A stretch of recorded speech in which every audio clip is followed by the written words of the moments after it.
पीले दांत वाली बहू। रंजना कभी ब्रश नहीं करती थी। उसे कितनी बार उसके माँ बाप ने डांटा, लेकिन उसका कोई असर उस पर होता ही नहीं था, जिस कारण से उसके दांत पीले पीले हो जाते हैं। शादी के बाद। अरे बहू, वैसे तो तुझ में कोई कमी नहीं है, पर तेरे दांत इतने पीले कैसे हैं बेटा?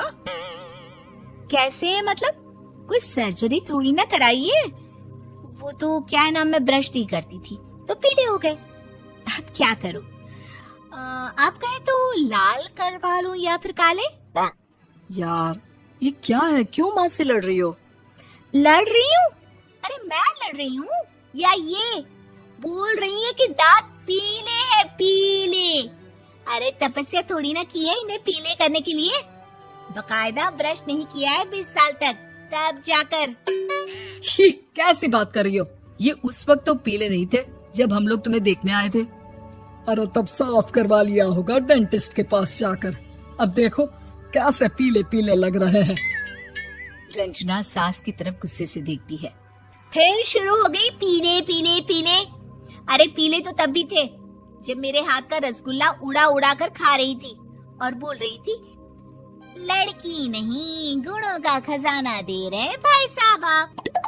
खैर, अब वो लोग करते भी तो क्या करते, पीले दांत वाली बहू पल्ले पड़ी थी तो झेलना तो था ही। एक दिन कीर्तन में रंजना गाना गा रही थी। अरे कमला बहन, माँ का द्वार है, यहाँ तो सब शुद्ध होकर आते हैं, फिर अपनी बहू को ब्रश भी नहीं करवाती तुम।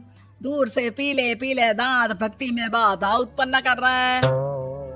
अरे कोई 2 साल के बच्ची थोड़ी ना लेकर आई हूँ मैं बहू बनाकर। अच्छी खासी लड़की है, अरे कैसे करवाऊं ब्रश? ये तो उसे खुद करना चाहिए ना। अब माँ बाप तो इसके जैसे तैसे निपटा दिए, ये नहीं सोचा कि सास कैसे संभालेगी।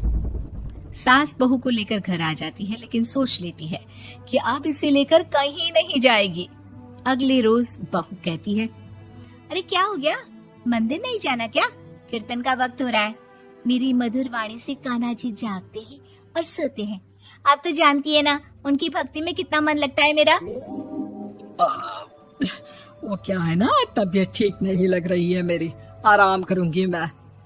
तबीयत ठीक नहीं लग रही?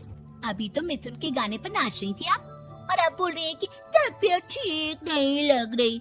अरे भक्ति में मन लगा लो सासू माँ, ऊपर जाना है, क्या मुंह दिखाओगी आप? हाँ? सास को बहू की बात पर गुस्सा आ जाता है। मैं क्या मुंह दिखाऊंगी, इसकी चिंता तो ना कर, समझी? अपने मुंह की चिंता कर, जो ये पीले पीले दांत लेकर हर जगह पहुंच जाती है। पता है लोग कितना मजाक बनाते हैं। ना जी ना, मैं नहीं जाना कहीं तेरे साथ। तो ये बात है। कोई ना, मत जाओ, मैं अपने कमरे में ही बैठकर भक्ति कर लूंगी। ऊपर वाला दांत थोड़ी ना देखता है, मन देखता है, भावना देखता है। और अरे बस बस, तू सब कुछ दिखा, बस ये सफेद चमकदार दांत ना दिखाना किसी को, है? जा यहाँ से। बहू को सास की बात का कोई फर्क नहीं पड़ता, वो तो जैसी थी वैसी ही रह जाती है। सुबह नहाकर किचन में खाना बनाना, फिर खाना खाना, कीर्तन भजन करना और सो जाना। एक दिन, माँ जी मैं सहेली के घर जा रही हूँ, शाम को लेट आऊंगी। हाँ, तो जाना, मैंने कौन सा तेरी आरती करनी है घर पर बैठकर। रंजना सहेली के घर जाती है, जहाँ वो पार्टी में जाने की तैयारी कर रही होती है। अरे शिखा, कहाँ जाने की तैयारी कर रही है? मैं गलत वक्त पर आ गई क्या? अरे नहीं यार, उल्टा सही वक्त पर आई है। मैंने ये साड़ी और ज्वेलरी निकाली है यार, शाम को इनके ऑफिस की एक पार्टी में जाना है। बताना कैसा लग रहा है ये सब? नहीं यार, इस ड्रेस के साथ तो वो वाली ज्वेलरी अच्छी लगेगी। हाँ सही बोल रही है, मैंने ध्यान ही नहीं दिया। वैसे तो हमेशा से मस्त फैशन सेंस रखती है। तो बड़ा जाती होगी ना पति के साथ पार्टी में। रंजना कुछ नहीं बोलती, बस सोचती है कि यार काश ये बात सही हो जाती, पर मैं क्यों नहीं जाती पार्टी में? क्या इन लोगों की कोई पार्टी होती नहीं होगी? रंजना घर आती है और रात में पति से सवाल करती है, एक बात बताइए, आप मुझे किसी पार्टी में क्यों नहीं ले जाते? क्या आपके यहाँ ऑफिस में पार्टी नहीं होती? पति बेचारा क्या कहता कि दांत पीले हैं तुम्हारे इसलिए। अरे कोई पार्टी होती नहीं हम लोगों के ऑफिस में, तो कहाँ से लेकर जाऊं? और मार्केट, मॉल, कहीं वीकेंड घूमना, कहीं तो। अरे यार सारे हफ्ते में एक छुट्टी मिलती है, तो सोचता हूँ कि आराम ही कर लूं। क्यों? रंजना मन मार के रह जाती है। पहले कभी सास के साथ मंदिर जाया करती थी, लेकिन वो भी सास ने ले जाना बंद कर दिया। घर बैठी बैठी रंजना बोर हो जाती है। तभी उसे आइडिया आता है और वो मायके जाने का सोचती है। सासू माँ, 2 दिनों के लिए मम्मी के घर जा रही हूँ। अच्छा अच्छा ठीक है, आराम से जा। और हाँ, माँ से कुछ अच्छी आदत सीख कर आना कि कैसे शरीर के हर भाग की तरह दांतों की सफाई भी जरूरी होती है, समझी? शुरू हो गई ना आप।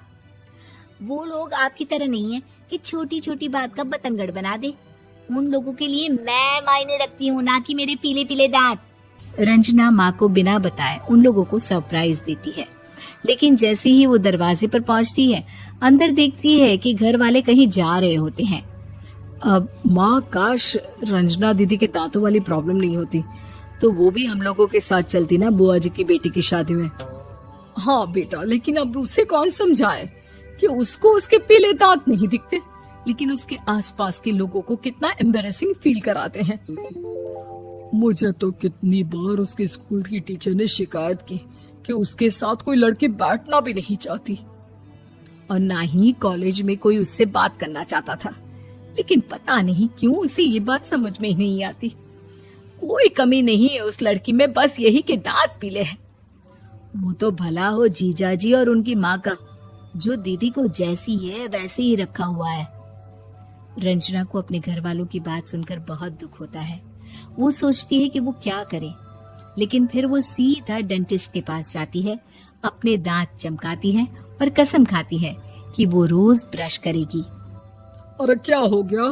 तुम तो 2 दिनों के लिए गई थी ना, पर कोई ना, अच्छा है, चलो आ गई तो।